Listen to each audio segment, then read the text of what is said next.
Hello, everyone. I hope you've had a good week. I hope you've survived and are surviving the snow and the cold. I hope everyone will have a wonderful Shabbos. We look forward to a wonderful Shabbos at YIB as we celebrate JJ Adbanit's Bar Mitzvah, Mazel Tov to Romy and to Yishai and to the entire family. And we look forward to a wonderful day here at Shul. The Erev Shabbos video Dvar Torah is sponsored by Polly and Eli Neusner in memory of Polly's mother, Ivan Schwartz Drucker, Hendel Ita Bas Yaakov, Aleh Shalom, whose third year was observed on the 7th of Shabbat.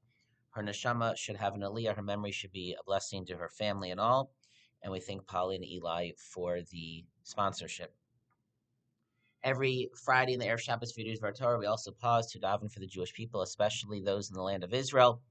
We have been davening for the return of the last murdered hostage, Ron Gavili, and with great gratitude to Hashem, that did occur this past week. We join with the entire Jewish people and thanking Hashem for that. We hope it brings another measure of closure and consolation to his family and the entire people of Israel. We daven that the week ahead should continue to bring blessings and salvation from Hashem for the entire Jewish people and especially all those in the land of Israel.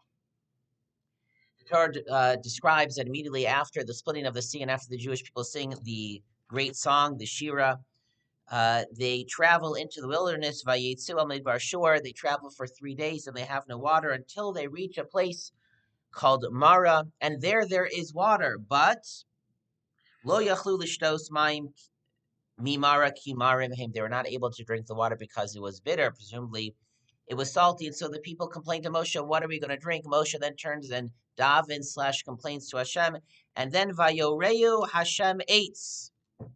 Hashem shows Moshe an eitz, a piece of wood, a branch. Maybe it means an entire tree. And Moshe takes off a branch from the tree, he throws it into the water, and miraculously the water turns sweet, it is potable, and the people have something to drink. So there was a miracle. The bitter turned sweet. And the miracle was not only accomplished through words, through Moshe commanding it, through declaring Hashem, miraculously the water will turn sweet, but there's a physical object used.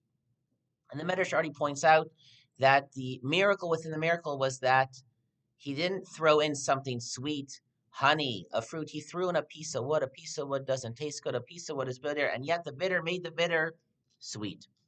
However, there's something else to notice about this eitz. Moshe, throughout the entire story of Yetzias Mitzrayim, also uses an object to perform miracles. A similar object.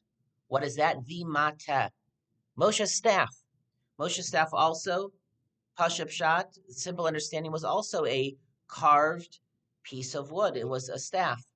Why is it that throughout Yetzias Mitzrayim and the splitting of the sea, Moshe Rabbeinu uses a staff, and here at the miracle of Mara, of turning the water sweet, he uses a branch?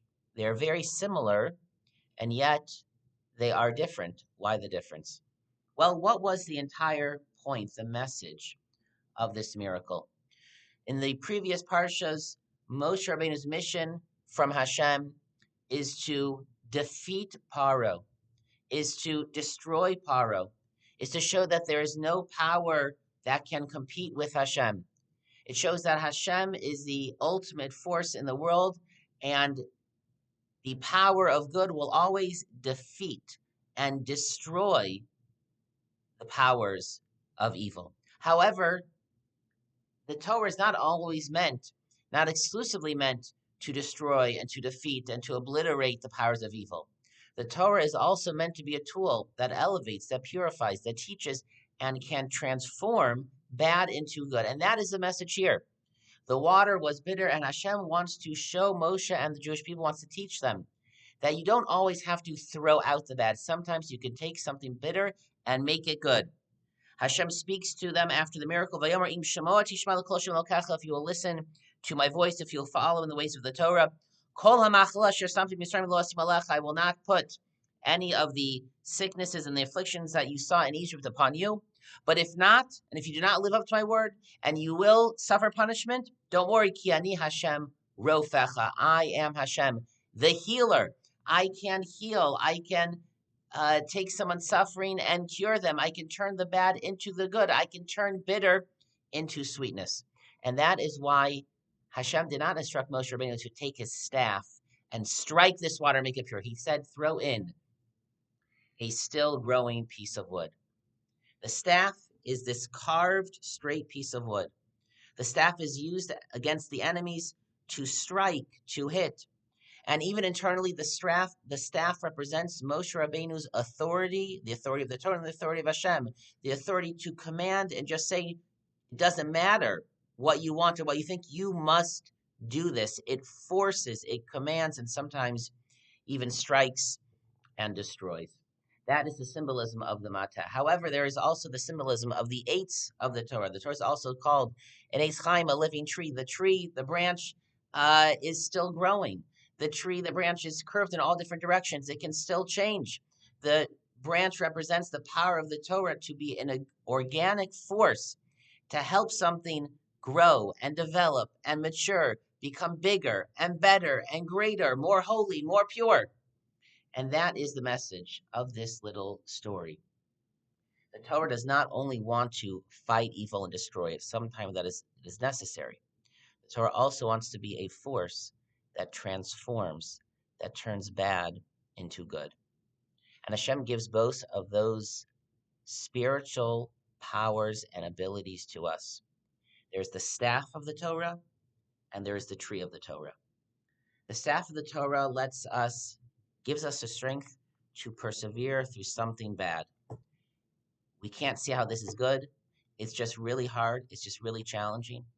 But my emunah, my bitachon, my closeness to Hashem gives me the power to persevere. If I am tempted to do something which I know is not right, if there's something which irks me and is going to get me really mad and really upset, the power of the Torah is that we can just say no to something bad. We can just persevere through the challenge and use our willpower to overcome it, to defeat the Yetzer Hara. But the Torah also has the ability to be a living tree, to transform the bitter into the good, to take a challenging experience and see it as an opportunity to grow, to learn, to somehow change our perspective so that we can see it not as something wholly negative or bad, but somehow possibly make it so it is potable, perhaps even sweet.